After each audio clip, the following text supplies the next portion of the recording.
Hello, everyone, and welcome back to the Grateful Not Greedy podcast. My name is Chris, and I am here with I was going to say trigger happy, but I'm going to say not trigger happy, no, not trigger happy, not trigger sad co-host, and her name is Rachel. Hey, Chris. Rach. So today, let's just get straight to it because I would love to talk about triggers with you today. And I can bring up a little story and just give you kind of some insights why I'm thinking about this, which is a myriad of reasons always. But I was with my son traveling and we had a little situation. We traveled so well together. We really had just such an easy time. And I think that's why this was a little shocking, honestly, because you know, some people, or even with your kids or whatever, if you have multiple kids, like some of the personalities are just you know, like peanut butter and chocolate. Like some are, peanut butter and jelly. Some are really easy. And others are like not oil and water, but they're just some are like, so he's kind of he's a peanut butter and jelly for me. We just get along and it's really usually pretty easy.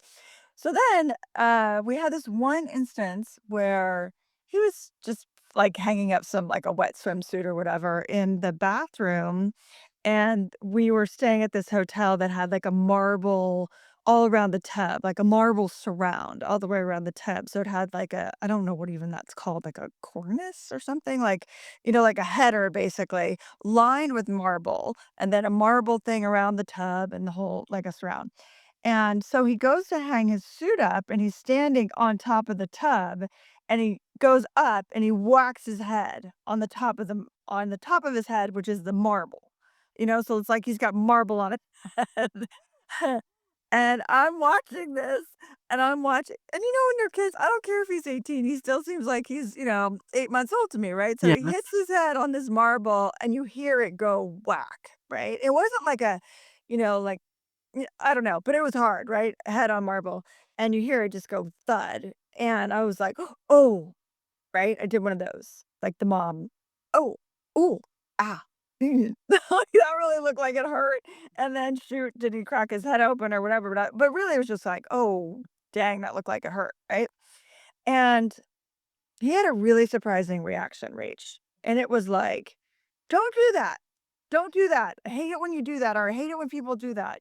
Don't do that." And I'm like, "Oh, geez." Like, I hit it so good. And then so I'm like in this panic because I'm in the panic about that. I'm like, "Well, is his head okay? Is that why he's coming after me? Did he just like have a stroke?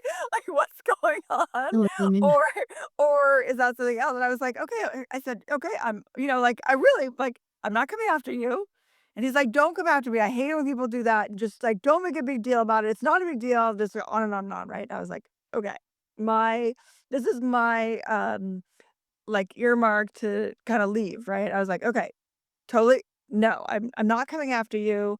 I I didn't make a big deal. I didn't scream. I just looked like it hurt. So I just want to make sure you're okay, right?" And I'm trying to be cool as a cucumber, and I'm still mom. I mean, I can't make it. What can I say? Still mom. Still worried. I'm still like, what's going on? But I wasn't. I was like, okay, I gotta step back. So later, to his great credit, he's like, because we realized we couldn't really have a productive conversation in that moment, right? So I'm like, I just want to make sure his head's okay. And so later, he's like, "Do you have some Advil?" And I was like, "Oh, does your head hurt?" And he's like, "Yeah, my head kinda hurts." I'm like, "Okay, well, that's what I was worried about, and I'm sorry that it went like that." And he's like, "No," he's like, "That just it's really a big trigger for me. I hate it when people do that." And he's like, he's had a history of, having a chronic illness and having, being in and out of the hospital. So he's like, "I just have memories of people, making a big deal out of it." And he's like, I don't know what it is, but I just hate it. I just hate it." So I was like, okay, this is like really interesting. And I don't know if I should have, this is probably where you come in.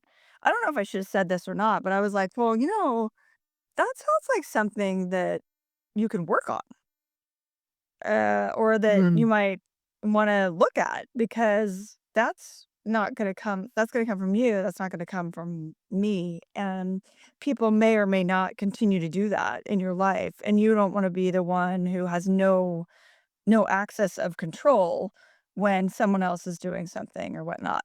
So I got let's flush this out a little bit on triggers. I'm sure you have, 42 examples on your side too. And I myself, I have some triggers for sure that I can own Yeah. a lot. And I think the important thing to kind of talk about is like, well, what do we do with these triggers? Is it our responsibility? Is it someone else's responsibility? Do we say, I have these triggers and I'd like you to pay attention to them, like grateful, not greedy. What do we say? What are we grateful for? What are we greedy about? And how do we navigate through our triggers and someone else's? Yeah. Well, I say let's attack ourselves first. Ah, Um, damn. because Okay.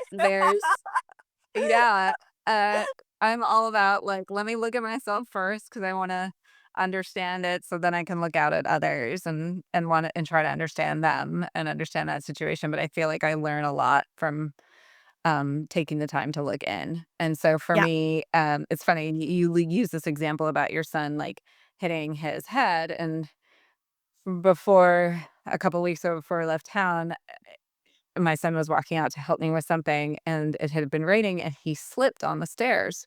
Oh, totally. Right. And yeah. And I'm saying like these are the outdoor stairs, there's 6 of them, but it's and then it drops down to concrete, so it's not a soft landing.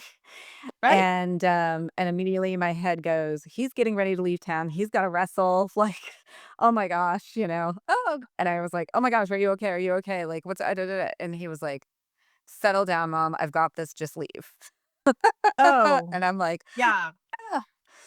And I definitely reacted hard because immediately my brain went to, "We don't have time for this. This is not okay. He just hurt himself. He needs to wrestle." Like all those things happened. And I had no information there. I just reacted and definitely had a trigger of like that mom gene.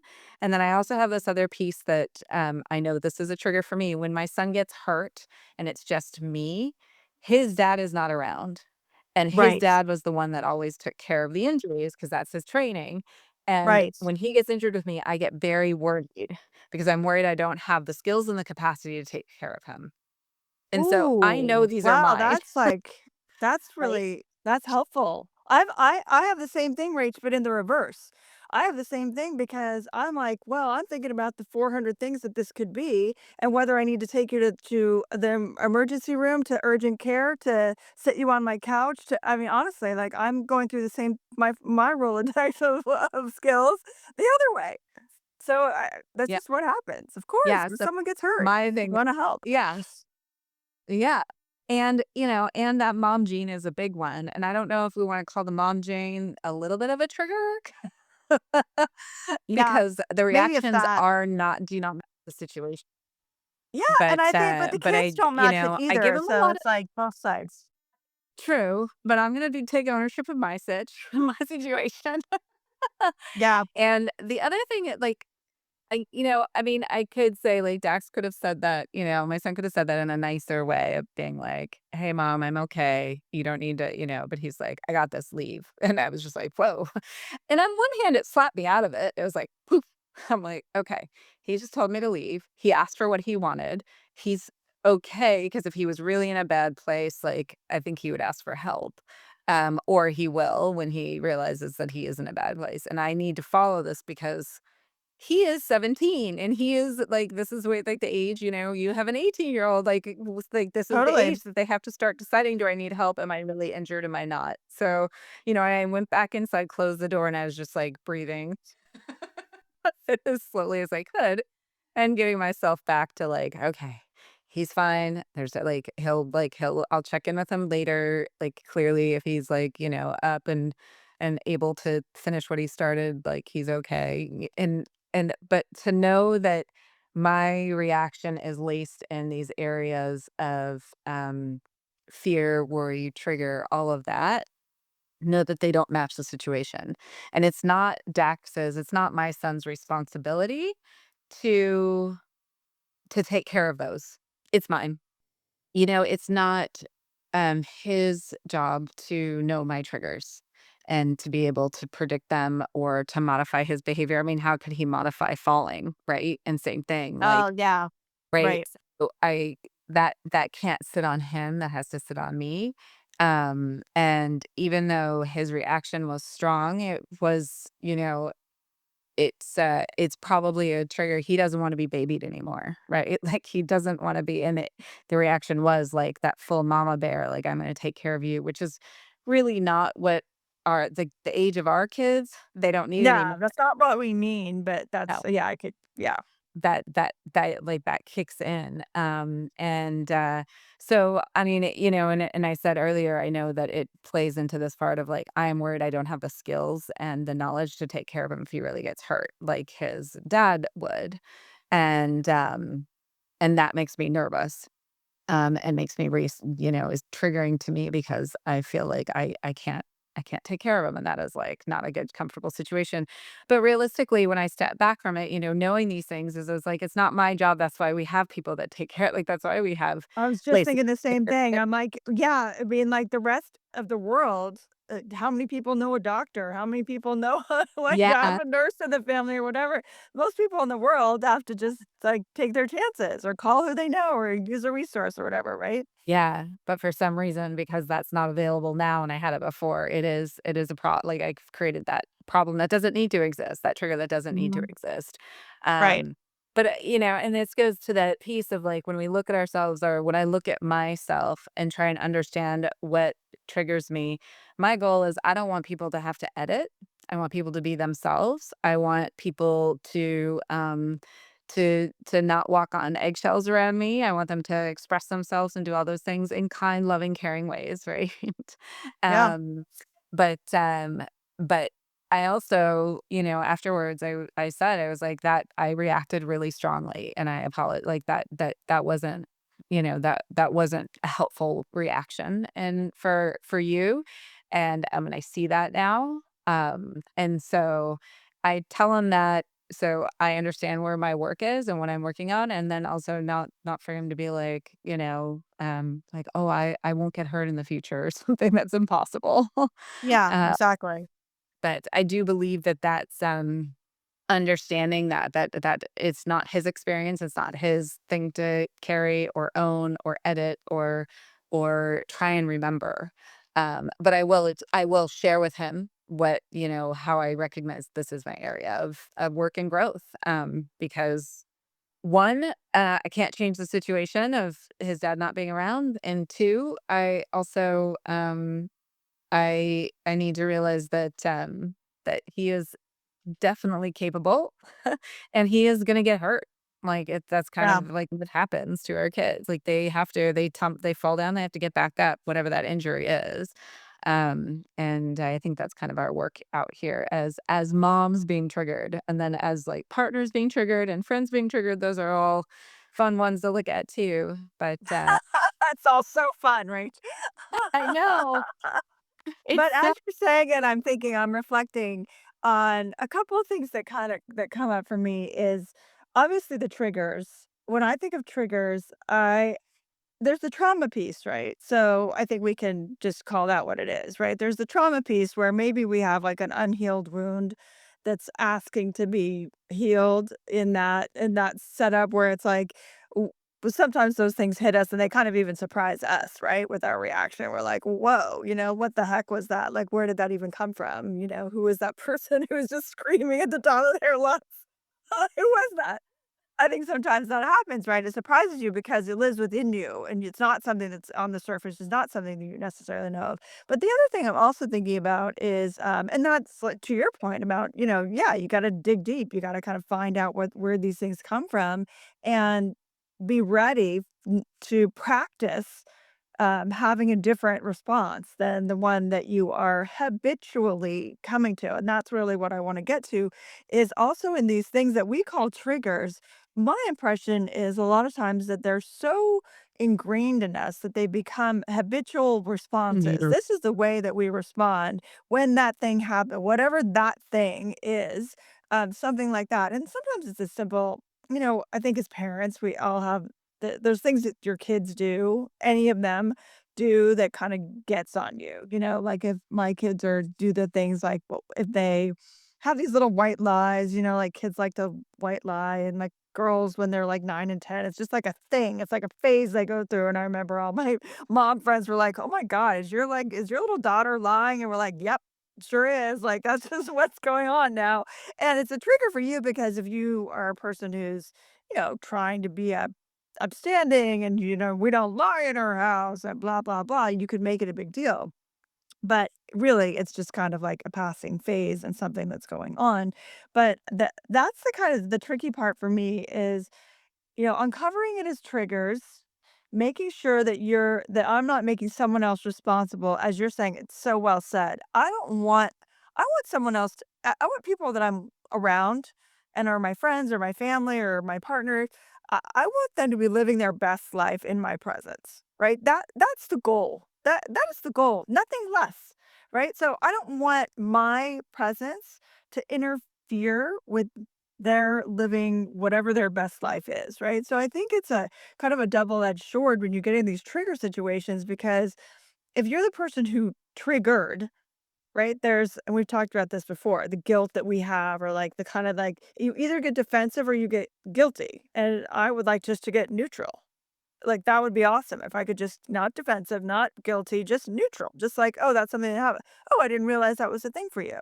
And let them have their moment of, coming at me and coming in hot, with this, "Don't do that. I hate it when people do that. Da, da, da, da, da." Okay. Oh, understood. Noted. No problem. Got it. I'm gonna write that down. So in some way that communicates that. But also, then if we're the person being triggered, as I would call it, I think people could figure out whatever that means to them. But if you're being triggered, also look at we've talked about this before, like my automatic responses, or in this case, my automatic reactions that I have to situations that, taking a beat, getting a moment, like even if it's happening. And I know I've described one of these situations before with my daughter that I came home from, like, a weekend away or a night away, I don't remember, and she'd had some friends over, and one of my nights or not one of we have 2 nightstands, but my nightstand drawer was open, like, wide open, and then, I don't even know what I have in there. I don't even look in there, like, I don't but I was just so, like, freaked out, and I still don't really know what that's about because honestly, it's like I'm not hiding anything in there. I really don't even know what's in there. I think it's, like, art books and probably tape measures and maybe there's some gummy bears in there or something. Seriously, like, I have no idea what is this. It's not like, "Oh my god, there was some, like, really secret thing in there." But I think I just kind of lost my mind because I'm such a private person. I'm such a like, I don't like people in my space. I just don't I'm not that person. I'm not like, "Sure, come on, whatever, anybody come on over into my room." That's just not my vibe. So it could have been that, but I definitely overreacted to that, but we were able to have a really kind of a nice moment after that when I acknowledged that that was a way overreaction, but even that, I still don't know trigger wise. But to your point, she's not responsible for that. Like that's not her. Yes, maybe there was one of her friends was in my room, and maybe one of her friends was on my bed, and maybe one of her she opened that drawer for some reason to help one of her friends, who knows what, I have a red light, so they were, like, using my red light, whatever. But, yeah, like, it kinda turned into a way bigger thing. So there's kind of, like, all these layers of these triggers, and the the piece about pulling back the responsibility and not taking the bait of, like, throwing it on to the other person is critical, like, absolutely critical in this discussion. Yeah. That's, so interesting. There's 2 threads I wanna pull on. The first one is, when we continue to, have a reaction to a situation, it becomes a habit, and so it's like catching those habits and being able to see them, especially when they are part of your norm or part of my norm, to catch them and notice them, and sometimes it requires someone else to push back, to be like, "Whoa." It's like, "Oh, this is how I normally react, but they're reacting not how was I expecting, so maybe I need to look at what I just did," and Yes, yeah. understand and those habits, like, some of the things that, I react strongly to is like, like you're a private person for me, like, um, uh, um, editing or withholding information is a big one for me. Oh, So when I yeah, feel that's coming or that's happening, I really react strongly. And sometimes it's just not a big deal, right? Or I misunderstood it, or it's not actually happening or whatever. But when I get that feeling of it, I react strongly, and it is that is I would put in my habit, like, in my consistent pile, um, and trying to catch that and understand, like, first off, where is that from? Not everyone has been dishonest with me, not everyone has been right. I like, those are some old pieces that have happened in the past, and, I can point to them in different periods of my life, but that's not what I'm creating now, and I'm being very careful and selective with the people that I, like, get close to and have in my inner circle because I know that they're not those people, and so I need to remember that that's not what's happening here. But, and so I think those things, like those habitual ones, of understanding where those habits are, where they're from, and, like, realizing that you are not that same person, right? I'm not in the same situation, I'm not dealing with the same people, I'm not that person anymore, right? Yeah. And so that habit piece is a really interesting one to kind of take a moment and look at, like, where are those things that really get you going really quickly, right away, consistently? Mhm. And why is that? Where are those Yeah. from? And it's like, is that something that is true now? It was true in the past. Is it still true now? If it's true now, like what am I doing to not have that happen? What am I doing to change that, to have a different experience, to like clear that out, to not be around that, whatever it is. That is that was helpful, to hear you talk about. And then, the other piece when you were speaking about, um, the moments when you realize like, "Oh, wow, I reacted strongly to this," is being able to step out of yourself, to step back and be like, "Whoa, that was off the mark. Like, that was a different thing." And I think anytime we feel like our reaction is stronger than it dictates is a moment to look. And some of it might just be, "I'm exhausted. I just got home." Oh, Like, as a you parent, know I've totally been thinking about that one, yeah, exactly, like, so your it's energy is, like, spent, and so yeah. sometimes you do just react It because you're just spent. Yeah. Yeah, you're spent, you're tired, someone's already like, you've had this long day, you just got back from a trip, like, whatever it is, like, and then you're Yeah, like, you didn't just, like, come home from your spa, like, yeah, like, yeah. "Oh, whatever." No, yeah, you've been grinding all day, So, and then, like, you there's know 400 more things for you to deal with at home, yeah. exactly, so know that, like, I try to understand, like, okay, is this, like, really happening, or is this just because I am tired, fatigued, like, like, whatever the situation is, and that is helpful, that, like, step back a moment and is see, like, is this really, like, is this even though my reaction doesn't match the situation, is that happening because I am in a place of not having enough capacity to respond. And if that's true, that's on me. That's on me to be like, look, I'm sorry, I am functioning at below 25% or below 50% right now. I am not the best person to respond, react, have this conversation right now. And that will keep me out of challenging situations. But sometimes the answer might be, this is a big trigger for me. And I Yeah, need to own that. And I love how you said, like, it was a good learning experience for you to have that with your daughter. And also, I think the hard thing is, like, when we look at our own triggers and being able to look at them and step back, but what happens when we trigger someone we love and we want them to know that they need to look at that? And how do you have that conversation? yeah, Right. no, and that's what happened. I can talk about another situation because I'm mother of the year over here with my, with my standing. I might as well just go through all the kids that I messed up in some way. So my other son, I was in the kitchen. I was just working on, like, some social media kinda stuff, or I have a lot of jobs. I have, like, 14 jobs. So I was, like, doing one of the various things that I was doing, and I was looking like, "Oh, maybe can I do one of these things on Reddit?" And my older son, I thought, like, spent some time on Reddit or kind of understood, like, when he kind of understands, like, the internet. When people were like, "Oh, I saw it on the internet." Like this son would have a handle on what does that mean and where is that and how can I gain better access to this. So I was kind of just playing around with that and I said, "Oh, hey, I thought maybe you could help me do X, Y, and Z and do you know how I could do that? Do this through Reddit."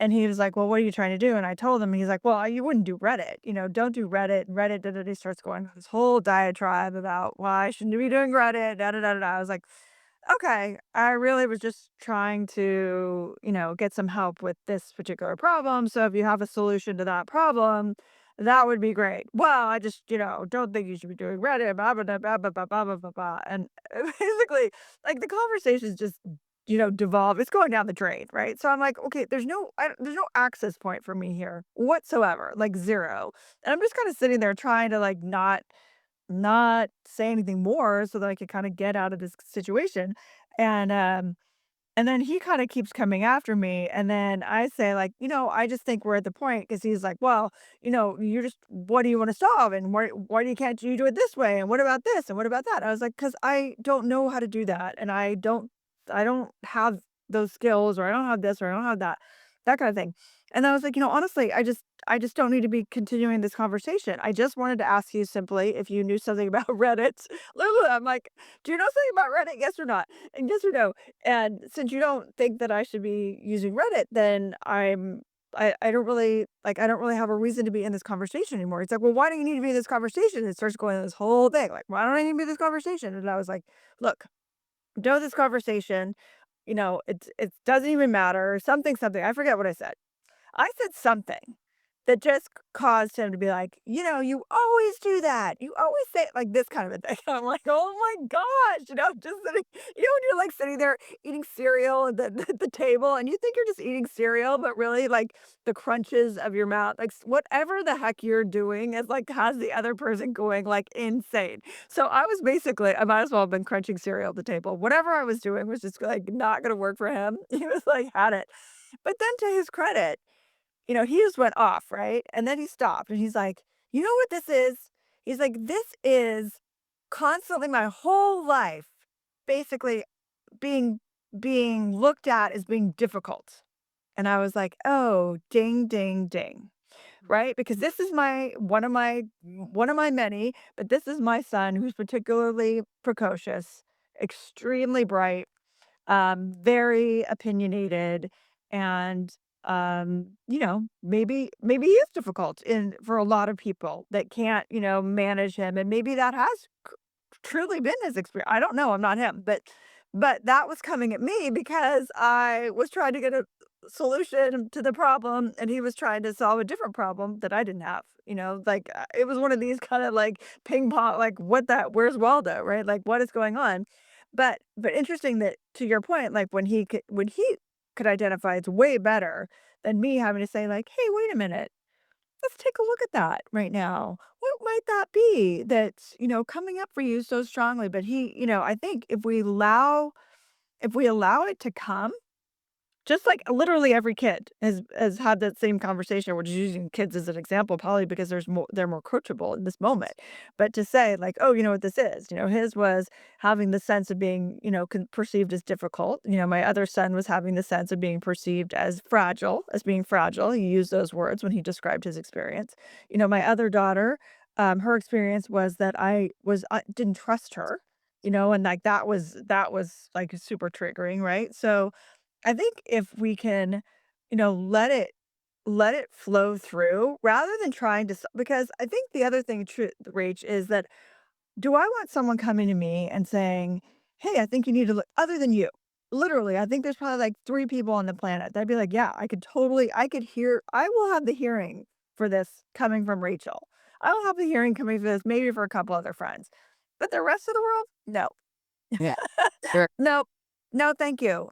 Because it's like it's such a vulnerable space, and and you need someone to really know you, and you need to trust that person, that they have your best interest at heart. Like all those things are going on. So, in my estimation, it's almost like better to kind of let it go. And as that conversation diffuses and you're not saying anything back, you're kind of just letting them have their emotional moment, right? I feel like I'm in a better place to even catch myself. Like I don't want someone like I know I'm out of control. Like I know I'm being crazy right now, or I know I'm being triggered. You don't have to remind me that. And you definitely don't have to to tell me it's not real, right? Or to tell me like, "What are you getting so upset about?" Or "Why is this such a big deal?" Or da da da da da, right? Because I am. We know what do triggers do? They take something small and they make it huge. That's what they do. That's their job. They take it small and they magnify it like exponentially, right? So I know that's happening. You don't need to tell me, but you could later maybe just say, "Hey, that looked like it was really hard for you. I'm really sorry that was going on for you." And then it's like maybe there's an opening. When you're saying like, what is how do we talk to people or how do we talk to ourselves? Maybe the simple thing is, hey, that looked like it was really hard for you. Or, but like we talked about before, my book about how to talk so your kids will listen, et cetera, how to listen so your kids will talk. So it's like, hey, that looked like it was really hard for you. Well, it wasn't really hard for me. It was just this, that, and the other. Or just like, I'm just tired of being perceived as being difficult, like something will come out. And I'm sure that same is true for us, on our side. If we're just kind of like given a moment, which I had to reflect with my daughter, and I really had to eat crow with her because I mean, I went off. I was really not happy about my drawer being open. Um, and I think I just went off on text. I didn't like go off, Yeah. loudly. But you know what I'm getting at, right? I do.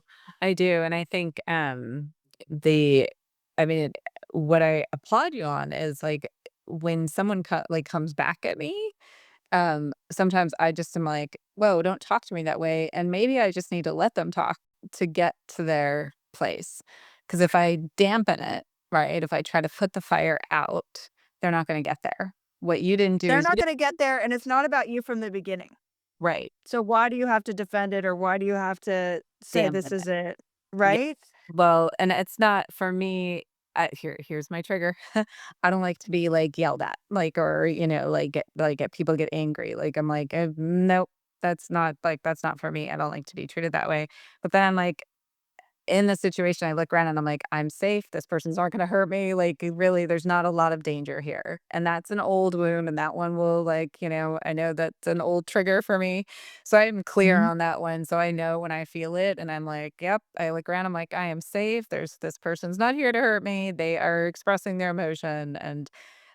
But when you went through that with your son, it was great because you didn't try to, like, put the fire out. You didn't say, like, "Settle down," or whatever, whatever, like, Oh, no, you it was raging fire. yeah, but it's Raging. not like you were trying to throw grease on the fire either. You were like, No. "Let this fire burn. There's something here that needs to be burned. This is a controlled burn, everybody. I'm gonna let this burn happen." Nobody panic. And Leave nobody them all panic. me. Yep, there's some fuel in here. We need to let this forest burn, otherwise one day it's gonna explode. That's right. So That's the very little true. analogy here, what I'm getting from this is really helpful is I have to remember that I need to let that fire burn a little bit because they'll probably get there or get closer to there. And hearing your son kind of have that epiphany of being like, wow, I don't like being viewed this way. I'm always viewed this way. And it's just like, ooh, that's a big one to be able to see. And last night, my son and I were making dinner. We were making something that neither one of us had made before, and we're not and I said, "We don't know how to make this, but we're gonna try it. We're gonna try it 2 different ways and see what happens." And then we did the first round, and it didn't turn out like he was hoping, and he got really frustrated. And this is him. He is a bit of a perfectionist, and Shocking. But shocking. he's also used to being successful. He's successful in a lot of arenas. So he's also used to Yes. be, in fairness, he's used to being successful. So I could understand where that would be frustrating. Yeah, and it does frustrate him, and it's one of his areas of growth is being able to know that in order to learn, I need to fail a couple times, and that one was in his mind considered a failure, and I was like, well, this is why we practice because we're trying to figure out. I wasn't expecting to have the perfect dinner tonight either, um, Right. but I immediately was taking it personally, and I was like, "It has nothing to do with me. This is all him and his battle of perfection and getting frustrated when he doesn't get things right the first time." And if I can just sit in that a little bit better, I think his triggers will shift or his reactions will shift. And this is where I think you Yeah. are a better example of this than I am. Because I know I want to dampen, get the fire out as quickly as possible. Yeah. um, Well, and I will say, no thanks to me. Honestly, I think I just have a lot more practice getting the crap beat out of me from my various sources. So it's not like I just arrived here, Rachel, was like, "Oh, I'm so smooth and I've got this all worked out." It's just that literally I'm like, "That doesn't work, that doesn't work, that doesn't work. Nope, that doesn't work either. Nope, I'm gonna try this. How about that?" And then getting to the point where you're like, "You know what? Just let this fire burn, controlled burn, people, and nobody it's so panic, right?"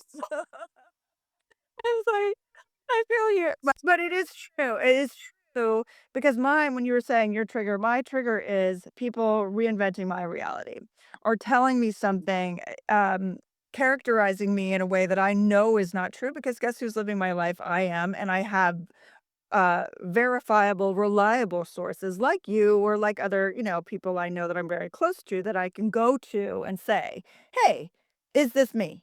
Is this true? Like, is this really like?" And I could say that to you, and you'd be like, "Yeah, it kind of is," and I'd be like, "Oh, okay, all right, good, okay, okay. At least I know. At least I know it's true." But when people kind of put their own truths into my world, that's my frustrating thing, and that, of course, goes back to relationships I've had and Mm. family dynamics and all that kinda stuff, and I definitely know where it comes from. That doesn't make it hurt any less when it happens. It makes it horrifying because when you are dealing with things that have been traumatizing to you in whatever way, big or small, whatever, capital T trauma or small t trauma, it's visceral to you. So being able to kind of, like, catch that and then not have a big response to that is that's the practice of, "Okay, I'm just gonna let that." This is the other fine line that I run into, right? Is the one is the habit that we talked about, but the other thing is the letting it go, but also speaking your piece, right? So if something like that is coming at you, in my case, where they're, inventing my reality, and my son had mentioned something. He's like, "Oh, my younger son," this is the one that had just hit his head. We had a little back and forth on that. I was gonna say tete-a-tete, which would've been ironic, but no, we had a little back and forth convo on that, and he said something that I was like, "I know that what you just said is not true." He said, "Oh, because when, I was younger, you did X, Y, Z," and I said, uh, in that situation, I 100% know that that's not true because I 100% know my commitment. Like the magnitude of what he was talking about was so big for me that I keep it very close to my soul. Like I know exactly what happened during these 4 years, pretty much every day. So I was like, that's not true for me, and that's not what happened, and that could have happened for you, from another instance, but it didn't happen for me, and I want you to know that my commitment during those years was XYZ, and if you remember it differently, that's fine. I can't what can I do? But that's not my truth because this is my commitment and this is where I was with that whole thing. So that's the other thing too. Like if you're the one being triggered, do you just kind of acquiesce and say like, "Okay, this is my trigger. I got to go deal with it."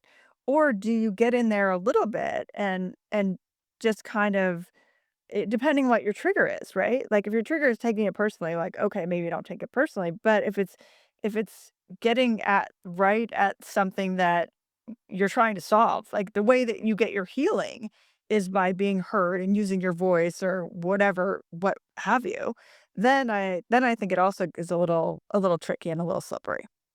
Mm. Yeah, it is. That is a slippery. This topic is just so big. It's like, oh, we're really hitting some big triggers here. And that piece of especially when you're interacting with someone that you have a deep, long history with, like your child, your partner, your long-term friend, whatever, that you can actually go back and kind of rehash it. There's some opportunity for healing and growth there, and I think that's incredibly beautiful. It is I mean, every the interesting thing is how our brains are wired and how we remember things and how often our memory is incorrect. Yes. And Right. That's true. that's that's Fair. the other thing, and just as our memory can be incorrect, we can rewrite things, right? And that we have the power to do that, to, like, kind of put that different lens that we talked about before on it and, like, make it something a little bit different, and as we're having this conversation, it's making me think about when I see my son tonight, we're gonna talk about the whole experience of making dinner last night together and, like and the ironic thing is, in the end, it turned out amazing. Dinner was really good, so good that there were, like, pretty much no leftovers. Right. And Ironically, right. Yeah.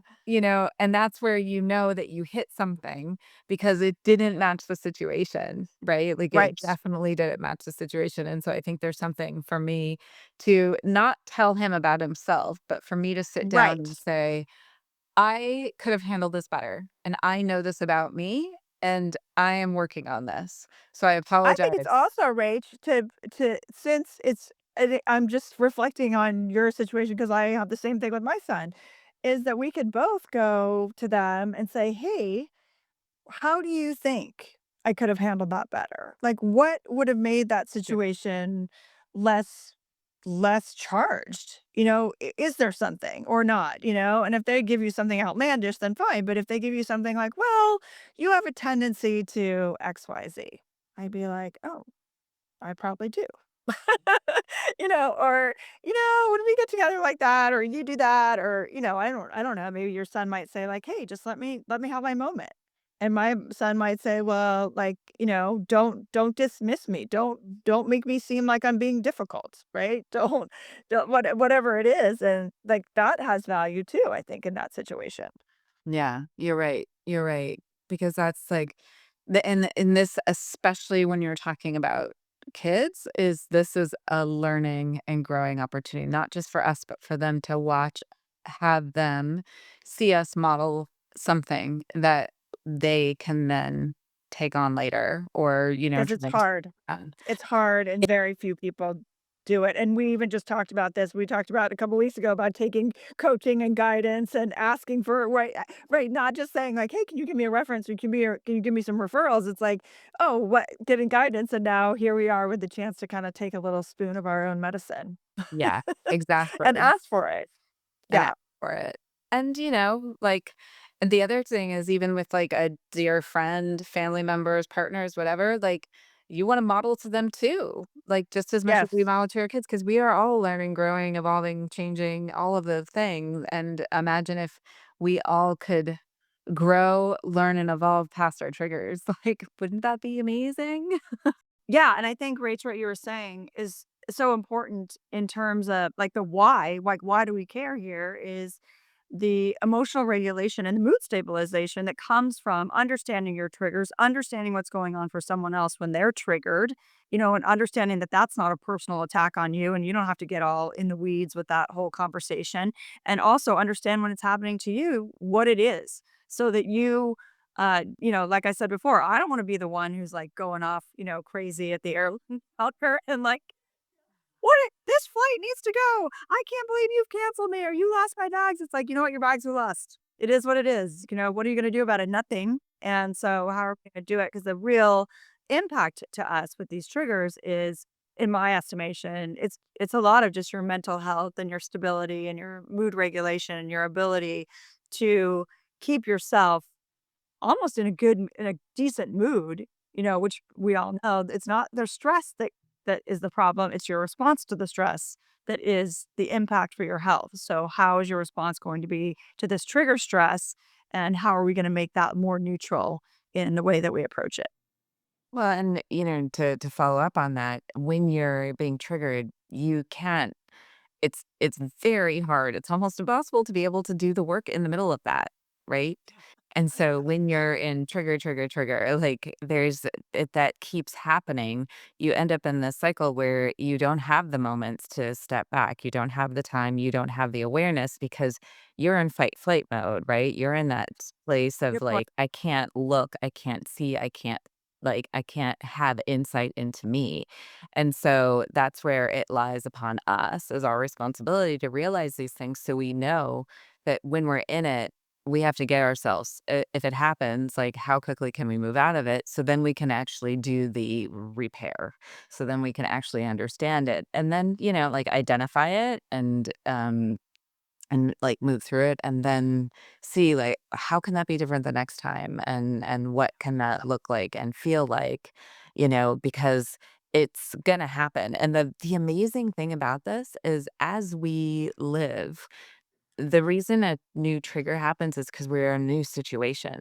So you're like, "Great, I got this. When my son does this, I'm gonna do this, and it's gonna be great." Well, that might happen a couple times, which is awesome, but then, like, life is gonna throw you a whole new trigger, and that's the beauty of it, is if you learn how to deal with that one, there's gonna be another one, and then you'll become like this trigger slayer, like a dragon slayer, and Trigger Slayer, totally.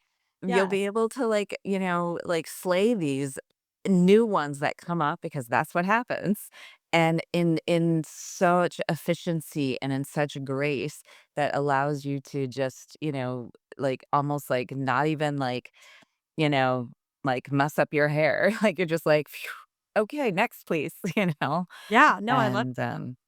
I It's think it's that so true, and like that if that I love the image of a trigger slayer, actually, just like, 'cause we you it's true because you think about it, and even the slayer is ironic, right? Because the slaying is peace. The slaying is calmness. The slaying is, "I'm chill. you can go through it, or I can go through it, or whatever it is," because as we're, thinking about the finality, like this whole conversation, the triggering isn't necessarily the problem, right? It's not who you are because you're triggered or whatnot. The triggering gives triggering someone else gives them information, and you to some extent, right? You being triggered gives you a lot of information. And that's the key. What am I going to do with that information that I got? I just got triggered massively. What information is there? What did I get? And what's my next move?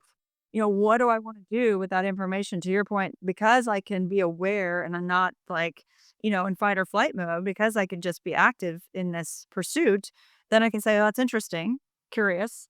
What am I going to do with that? What do I want to do with that, if anything? And the same thing Mhm. on the other side, really, being able to let that other person, a match isn't going to stay lit forever, right? It can't stay lit that long, right? It can only stay lit as long as there's oxygen, making it happen, and there's, something to burn. And we all know those flares, if they're not given if they're not given oxygen, if they're not given fuel, they fizzle out pretty quickly. Someone can't be irate that long. It's unnatural. You just can't. Right. You really can't. You can't keep it going. So allowing that to go, and then leaving them alone almost, if you're the one who triggered, leaving them alone a little bit to say that, but also key, I was just in a conversation about this, uh, is to be able to say, "What's my responsibility there?" Like, "Oh, what they're getting information, yes, but what is my role here?" Did I light that? Did I blow oxygen on that fire? Did I make that into a thing when it really didn't have to be a thing? But yeah, using the triggers as information and then watching ourselves when we're accidentally, because well, some people do. Some people, this is their game, right? This is their thing. Like, I'm gonna, needle you. I'm gonna poke the bear. That's just their jam. And if that's their jam, get away from those people, because you're not gonna win there. You're not gonna win at life. You're not gonna have a fun time. You're not gonna be chill. You're not gonna be Yeah. zen. Nothing's gonna work. Yeah. So I Well, think that's the other piece of it. and it's true, like, I might trigger my son, right, or someone I Completely. love, Yeah. and I didn't know it. It's like stepping into, like, something mud, and you're like, "I didn't even see that pile of mud there, holy moly." But then the question is, now that you're stepping in the mud, what are you doing about it? Are you, like, squishing it around, and sometimes I find Yes. myself, I'm like, "What's the problem here?" And I'm like, "Wait, this is not anything that I've stepped in mud, I didn't see it, and he didn't know it was there either, so I'm gonna just back off the mud instead of trying to squish around it and be like, 'Where'd Totally. this mud come from?'" "Why is there mud here? I didn't even see this mud. How deep is this mud?" I Exactly. know. "Is that on my Yeah. shoe?" Yeah, no, Is that you're my so issue? right. It's like such a Right. good analogy because we could all imagine. It's exactly right. And so that's where I definitely take a lot of the responsibility is like, I stepped in the I didn't know the mud was there, I stepped in it. Okay, that's not I that's just a human error. But then what did I do once I was in the mud? And that's my responsibility. That's where I look at it, like, I could have handled that better with him by not, like, being like, "Well, what's going on?" And da, da, da. I could just been like, "Okay, all right." Back off, like you said, give space, Give let them. space Yeah, in a because non-judgmental way too, because in a there's non-judgmental way, because there right? it And can just also to be like, "Oh, what? Okay, whatever's going on with you. All right, let me." I've been in that too, where you're like, "Really?" Also not helpful. Yeah, exactly. Yeah. Wow, this yeah. has been really, really helpful. I feel like I have a little bit of a plan here of what to do next time I step in the mud. Seriously, and I love the meta analogy, and I think what we're getting to with the whole thing is, in my takeaways are the triggers are gonna come. They're gonna come, right? Allow it, let it be. Understand that if you're triggered, that fuse is gonna burn out. Just go through it, fine. Some of us are better at stopping it. I think I just because I've been so actively working on this, I think my time frame is getting shorter and shorter with how long these eruptions last when I'm triggered, depending on the trigger, because some of them are really big wounds, right? So Yeah. if it gets into a really big wound, even if it's a small trigger, that wound is so big, it just like, so that's all a piece. But it's all about the growth process. And I love what you said. It's like, yeah, and it's again, it's another so what now what? That's information. I have that information. What would I like to do with that other than dig my foot into the mud and say like, why is my foot getting so dirty in this mud? Like why why is it you're coming after me and all I'm doing is like, tracking the mud all over the kitchen. Why do you care so it's like because you're tracking the mud all over the kitchen, like wake up. Yeah. So I think that's for sure. It's just being aware and using it as information and using it for growth and not beating myself up or the person I've triggered, not coming after them and trying to diffuse them when really that's all about them and their process too. And I could just be supportive. Yeah. And I think, for me, it's I keep having this vision in my head now about trigger slayers. Like I'm like, I want to be that amazing trigger slayer that We're gonna comes in and totally is make like, an anime cartoon after so this. We're gonna be like, yeah, and it's just calmness around there and everyone's fine, but you're just like, so in my head, I'm kind of picturing that. And then I think for me, it's like when I'm triggered and when I'm the cause of a trigger and I want to have those laid out of how I respond and react. Because if I know how I want someone to respond and react and how I wanna feel and, like, embrace that moment of being triggered, then the question is, like, now when I'm on the other side, oh yeah, how can I support that too? And do it in a way that is, helpful and not, tracking the mud around or digging into the mud pile. And so I think those things are really good things for me to really to lay out and to understand. So when I'm in it, I can be like, "Okay, I'm being triggered or I am triggering this person. Like, let's figure this out." yeah. But I love what you said there too. Just to close on that because it is, I'm being triggered. Understand it, appreciate it, take it in as yours. But if you're, triggering on the other side, not doing the fixing. Let me fix this, let me change it, let me make it something it's not grateful, not greedy, grateful, not greedy, grateful. It is what it is. This is what's happening, right? And not, oh, I need to be greedy and I need to fix it. I need to coerce it. I need to, change it into Yeah. something. Yeah. And that Well, vision is nice to be peaceful about it. true, and I guess in the grateful not greedy context, if for me, I'm the person that feels guilty about triggering someone, and then I Completely. can reframe that and say, "Look at that. They now get to understand more about something that they haven't fully healed yet or fully moved through, and I've just shed some light on it for them." Instead of Oh, feeling that's bad, I can think so about it good. as an opportunity for them, a place that they can choose to step into or not if they're ready to, but I'm just, and not feeling like that I did something Right. which It's kind of and your fault. Yeah. yeah, yeah, That's interesting too, because I probably have the other 50% of the listeners who are on with us. I'm probably the other side where I'm almost indignant. It's like like that like I couldn't have triggered yeah, I mean, I'm just thinking about my conversation. I use that word loosely with my son when he just like went off on me, right? And I'm like, really like when you were saying the reaction doesn't match the conversation, and that is important, not to be dismissive and not to be judgmental and not to be even shut down in that moment, but just to be like, hey, this seems like this is something that's hard for you. I'm just going to be over here.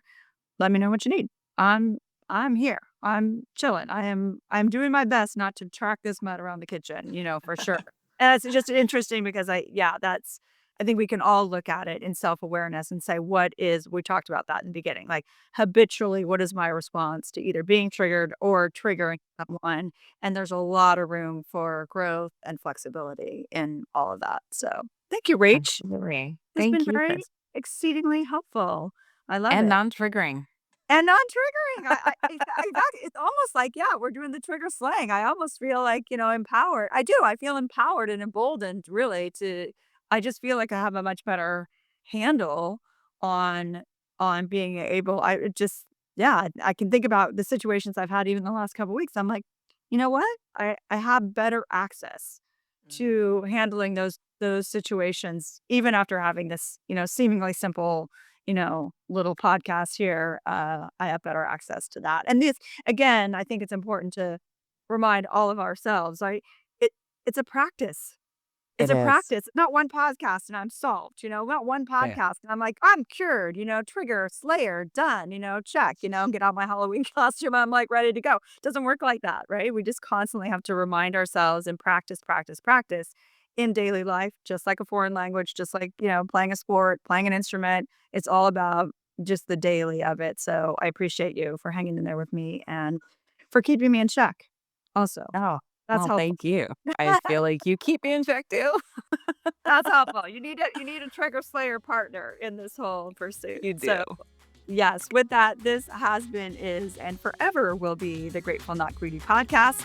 Thanks so much for listening. We'll hope to see you next time. And aloha, Rach. Aloha, Cass.